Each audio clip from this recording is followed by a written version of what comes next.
Nous voyons par Abraham que dans ce qui est apparemment le chemin de la mort, la vie agit dans deux sens, c'est-à-dire par le chemin divin du délai et par celui de la contradiction. Dieu avait promis à Abraham un fils, et après avoir fait la promesse, il s'était retiré et avait laissé la question en suspens pendant des années.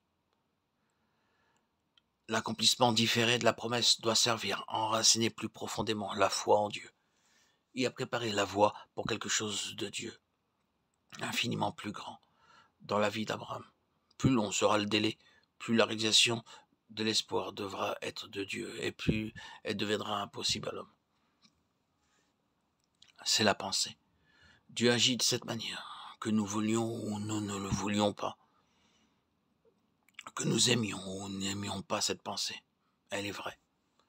Lorsque Dieu agit réellement selon la loi de la vie, nous devons entrer dans ce royaume de la foi, où les promesses de Dieu même semblent être suspendues et n'avoir pas d'accomplissement immédiat. Dieu est vrai et fidèle. Dieu ne sera jamais un débiteur à l'égard de l'homme. Il n'y aura jamais de balance au détriment de Dieu. Pour finir, nous pouvons être sûrs de cela. Dieu répondra à tout ce qui peut être justement et réellement attendu de lui. Et il y aura pour finir, alors même qu'elle tarderait, une justification irrésistible de Dieu, avec l'attestation de sa fidélité. Nous avons tous le désir de prendre devant Dieu une attitude comme celle-ci.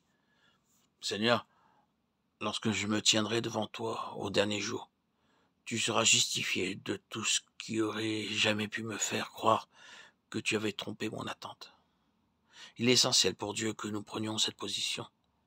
Sa nature même et son caractère demandent que, en ce jour-là, ceux qui se sont confiés en lui puissent lui dire « Seigneur, tu n'as manqué à aucune de tes promesses, non, et tu as fait beaucoup plus que ce à quoi je pouvais m'attendre, que ce que j'avais le droit d'attendre en Christ même. Dieu sera à la hauteur de cela. Mais pour approfondir en nous la vie, pour fortifier la vie, pour produire l'image de Dieu, pour détruire le pouvoir de la mort et l'œuvre de Satan et pour renverser la faute d'Adam, Dieu doit nous exercer dans cette question de la foi à l'égard de ses promesses mêmes. Il le fait. C'est une marque de croissance, de maturité. Voilà donc le ministère divin des délais. Et puis, nous trouvons le ministère divin de la contradiction. Le Fils promis est enfin donné. Mais qu'est-ce qui viendra ensuite? Prends ton Fils et offre-le. Une contradiction. Dieu donne et reprend. Il promet l'accomplissement, puis il semble tout enlever d'un seul coup. Qu'est-ce que cela signifie? Qu'y a-t-il derrière cela? Je crois, bien aimé, que le cœur des choses ici, c'est que Dieu attire toujours à lui. Il veut que le cœur s'attache à lui, et non aux choses.